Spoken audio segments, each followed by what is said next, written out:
सरकार से नाराज पानीपत के आढ़तियों ने 10 तारीख को पिपली अनाज मंडी में सरकार के खिलाफ रैली का ऐलान कर दिया।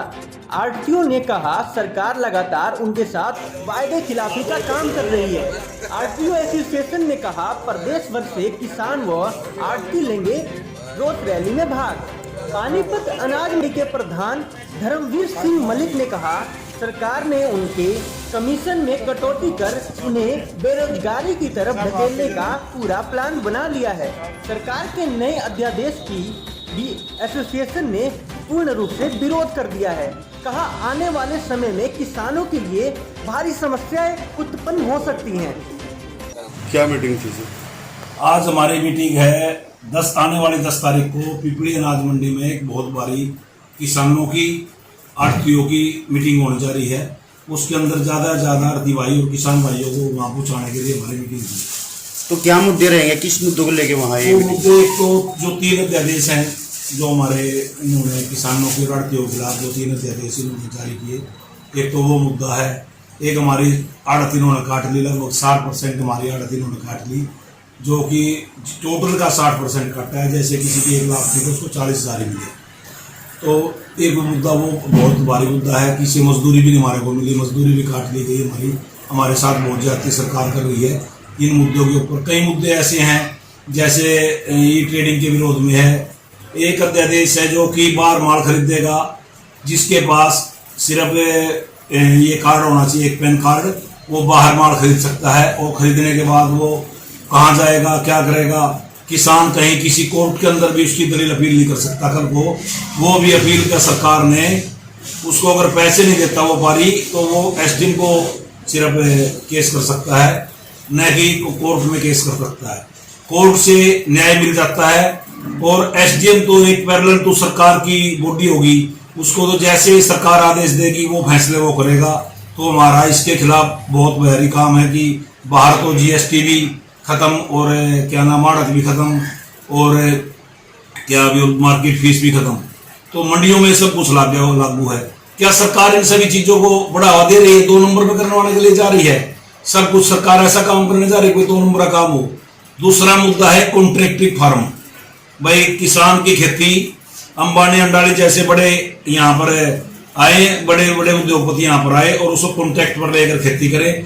और वो किसान उसका आने वाले टाइम में उसके अंबानी अंडानी का नौकरी करे और कॉन्ट्रैक्ट लेगा। तो उसका अगर छोटा टमाटर है, ये बड़ा टमाटर है, टमाटर पे ले लिया, वो तो छोड़ के जा सकता है, व्यापारी छोड़ के जा सकता है, लेकिन किसान अपने सौदे से भाग नहीं सकता अगर तेजी आ गई तो।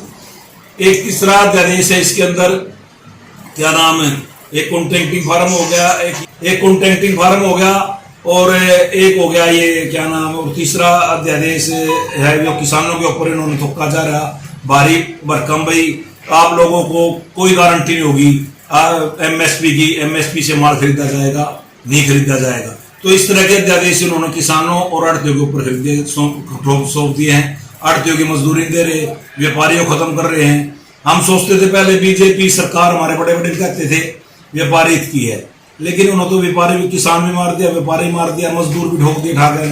इन्होंने तो सारा सिस्टम ही खत्म कर दिया। इसके ऊपर एक बहुत भारी रैली पिपली मंडी में होने जा रही है। किसानों को और आढ़तियों को और व्यापारियों को उसके अंदर इकट्ठा किया जा रहा है और सरकार की दमनकारी नीतियों के तहत ये हमारी रैली है। तो पानीपत से कितने किसान और आढ़ती पहुंचने के लिए?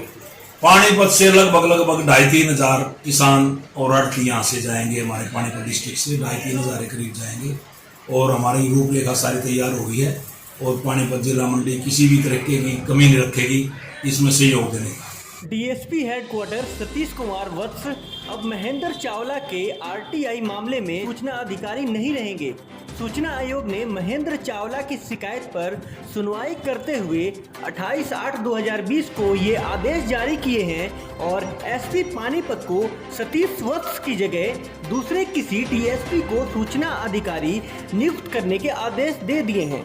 एसपी पानीपत को ईमेल के माध्यम से आदेश की प्रति और प्रार्थना पत्र दोनों भेज दिए हैं। यह डीएसपी सतीश वत्स जो है आसाराम के समर्थकों के संपर्क में है। गांव सनोली की महिला सरपंच प्रियंका शर्मा और उसके परिवार के संपर्क में है, जिसके कारण यह बार बार सूचनाएं छिपा लेते हैं, सूचनाएं नहीं देते हैं। आयोग का आदेश होता है, उसके बावजूद भी सूचना नहीं देते हैं। हाई कोर्ट के आदेश के बाद भी सूचना नहीं देते हैं, जिसके कारण माननीय हाई कोर्ट में भी डीएसपी सतीश वत्स के खिलाफ कोर्ट ऑफ कंटेम्प्ट, कोर्ट की अवमानना का केस चला हुआ है। और माननीय सूचना आयोग में भी इनके विरुद्ध कई अपील और कई शिकायतें जो है अभी लंबित हैं। तो मेरी शिकायत पर संज्ञान लेते हुए माननीय सूचना आयुक्त श्री यशपाल सिंघल ने एसपी पानीपत को आदेश जारी किए हैं कि डीएसपी सतीश वत्स को बदलकर अन्य किसी डीएसपी को जन सूचना। वार्ड 11 के शिव चौक के पास रविवार रात को शराब पार्टी में हुए झगड़े के बाद युवक की 4 दोस्तों ने पीट कर हत्या कर दी। शव को खुशी गार्डन के पीछे ड्रेन के पास फेंक दिया। आरोपी ही परिजनों के साथ उसे पूरी रात तलाश करते रहे। मंगलवार सुबह शक होने पर परिजनों को आरोपियों को पुलिस से पकड़वा दिया। पुलिस की कड़ी पूछताछ में आरोपियों ने जुर्म कबूल लिया। दोपहर को पुलिस ने निशानदेही पर शव बरामद कर लिया। दोस्तों पर पुलिस ने हत्या का केस दर्ज कर लिया है। वार्ड 11 स्थित शिव चौक के विकास कुमार ने बताया कि बबलू 32 साल का चचेरा भाई था। वह 5 भाई बहनों में सबसे बड़ा था। उसकी 7 साल पहले ही शादी हुई थी। 5 साल का बेटा लव और 1 साल का बेटा रिशांश है। बबलू कावड़ी रोड पर स्थित फैक्ट्री में माल छटाई का काम करता था। रविवार को छुट्टी थी। शाम को वह फ़ोन आने पर थोड़ी देर में आने की कहकर घर से निकला था। देर रात तक वह घर नहीं लौटा तो उन्होंने तलाश शुरू कर दी। वह सुबह तक खोजबीन करते रहे लेकिन कोई सुराग नहीं मिल सका। विकास ने बताया कि उन्होंने छानबीन की तो पता लगा कर रविवार शाम को लोगों ने बबलू को ऑटो चालक सूरज, राजू, फौजी और अक्षय के साथ देखा था। उन्होंने शराब पार्टी भी की थी। उन्होंने उस वक्त दोस्तों के बबलू के बारे में पूछताछ तो उन्हें जानकारी होने से साफ इनकार कर दिया। दोस्तों ने उनके साथ रात भर उसकी तलाशी करने में मदद की। परिजन दोपहर 12 बजे किला थाना पहुंच गए, शिकायत दे दिया। युवकों पर शक जताते हुए पुलिस ने चारों युवकों से पूछताछ की। शुरू में वह पुलिस को गुमराह करते रहे। किला पुलिस ने उन्हें CIA 2 के हवाले कर दिया। राजू ने कड़ी पूछताछ में हत्या करने की बात कबूल ली। बताया कि शराब पीने के दौरान थाना से उसे झगड़ा हो गया था। रात भाई काम से आया था, उसके बाद अपना खाना खुना खा के अपना बाहर चला गया थोड़ा घूमने फिरने के लिए। उसके बाद ये घर से नहीं आया और हमने कंप्लेंट भी कराई चौकी में। तो आज हमें उसको पता चला कि आज उसके यहाँ पे डेड बॉडी मिली है। हमें यहाँ पे सूचना मिली हमारे को, डेड बॉडी मिली उसके यहाँ पे। और हमें प्रशासन से हाथ जोड़कर यही विनती है कि जिन्होंने मेरे भाई के साथ ऐसा किया है उनको कड़ी से कड़ी कानून सजा दे। हमारी तरफ की यही रिक्वेस्ट है। नहीं सर, मेरे भाई किसी से दुश्मनी थी सर। क्या काम करते थे आपके भाई? मेरा भाई सर फैक्ट्री में था जी। क्या नाम था उनका? बबलू नाम था जी। बलराम। शादीशुदा थे? हाँ जी, 2 बच्चे हैं जी। छोटे बच्चे? 2 लड़के हैं जी उसके। कहाँ के रहने वाले हैं? ये अपना चंदन नगर वाली बस्ती से जी, सोलिल रोड। सर अभी शाम को मैसेज मिला है कि उनकी डेड बॉडी वहाँ मिली है। आपका क्या नाम? मेरा नाम शंकर है जी। बोल रहा हूँ जी बबलू का, जिसकी आज इन्होंने जो मतलब उसकी हत्या कर दी है।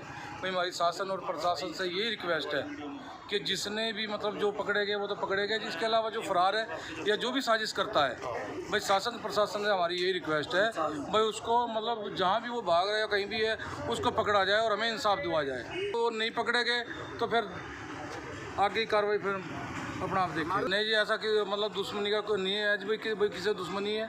वो तो शरीफ लड़का था, बहुत शरीफ था। इन्होंने पी खा के पता नहीं इन्होंने क्या करा क्या नहीं, लड़का तो बहुत शरीफ था जी।